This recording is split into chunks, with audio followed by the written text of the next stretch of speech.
देखिए, हमें समझना पहले ये है कि जो इकोनॉमिक डिजाइन है, चाहे वो अमेरिका में है, चाहे यूरोप में है, चाहे वो भारत में जिसका पालन हो रहा है, वो डिजाइन ही यही कहता है कि एग्रीकल्चर को खत्म करना है। हमें ये समझना बहुत जरूरी है।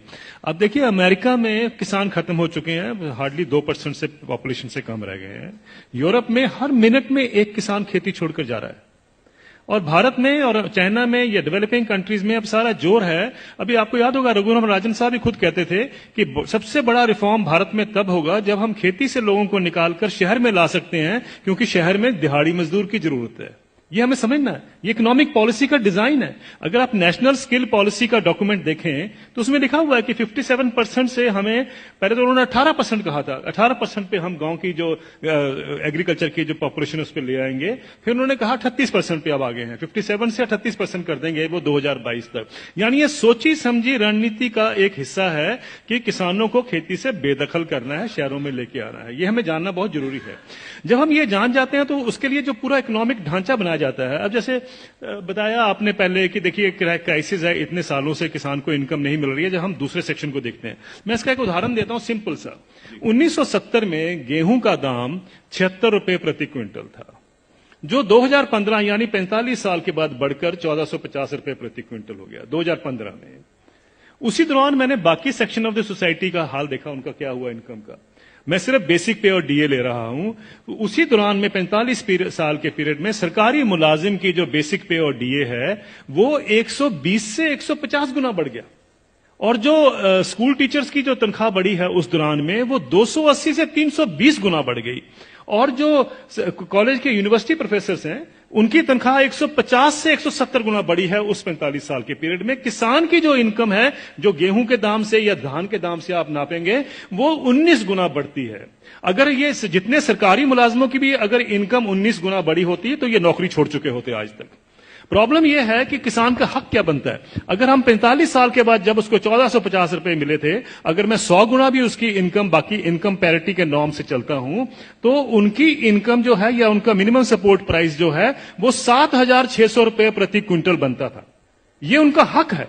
7600 रुपए क्विंटल बनता था, उनको मिला 1450 रुपए। फिर ये कहा जाता साहब ये पैसा कहां से आएगा। कभी आपने पूछा जब कॉर्पोरेट को पैसा दिया जाता है कहां से आएगा? कभी आपने पूछा 7वां वेतन आयोग का पैसा कहां से आएगा? 7वां वेतन आयोग जब सारे देश में फैलाया जाएगा, अभी तो सिर्फ सेंट्रल गवर्नमेंट का है, तो क्रेडिट स्विस बैंक की स्टडी कहती है 4,80,000 करोड़ रुपए हर साल एडिशनल खर्चा होगा।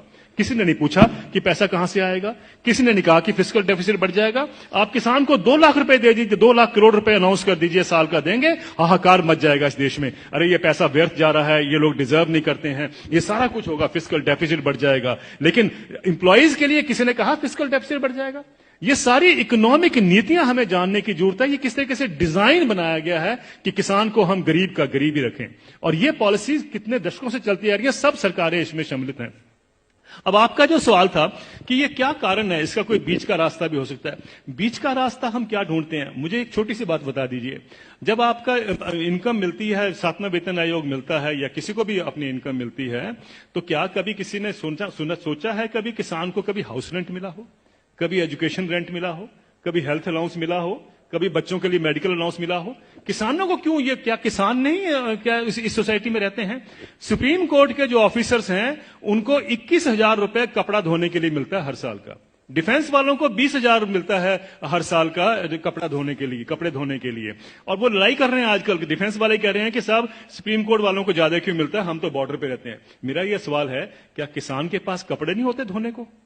कभी आपने सुना है कि किसान के कपड़े के लिए 20,000 रुपए भी कभी उसमें ऐड किया गया हो? मिनिमम सपोर्ट प्राइस में क्या करते हैं हम, जो उसकी लागत लगती है और फैमिली लेबर जो लगती है उसको जोड़ लेते हैं, बस यही। और अभी तो एम्प्लॉइज के लिए 108 अलाउंसेस भी होते हैं। अभी तो तनख्वाह और डीए के बाद 108 अलाउंस मिलते हैं। जिस भी सज्जन को 108 अलाउंस मिलते हैं उसको तनख्वाह की क्या जरूरत है, मुझे ये बता दीजिए। लेकिन अगर मिलते हैं तो मैं ये नहीं कहता कि नहीं मिलने चाहिए, लेकिन क्या किसान ने क्या गलत किया है कि उसको नहीं मिलते हैं? मैं ये कहना चाहता हूं, कभी किसान के एमएसपी में हाउस रेंट जोड़ा गया है, कभी उसका मेडिकल अलाउंस जोड़ा गया है, कभी उसके बच्चों के लिए एजुकेशन अलाउंस जोड़ा गया है? क्यों? क्या उसने बच्चे नहीं पालने हैं? हम ये क्यों मान के चलते हैं कि किसान तो हमारे देश के ऊपर बोझ है, इसके ऊपर हम दान कर रहे हैं? आप दान नहीं कर रहे हैं, आप उसको एक्सप्लॉइट कर रहे हैं, आप किसान को निचोड़ रहे हैं और उसी के साथ आपकी अर्थव्यवस्था चलती है। यह अर्थव्यवस्था के जब तक हम ढांचे को नहीं देखेंगे, हमें समझ नहीं आएगा कि किसान को मार इतने सालों से क्यों पड़ रही है। क्या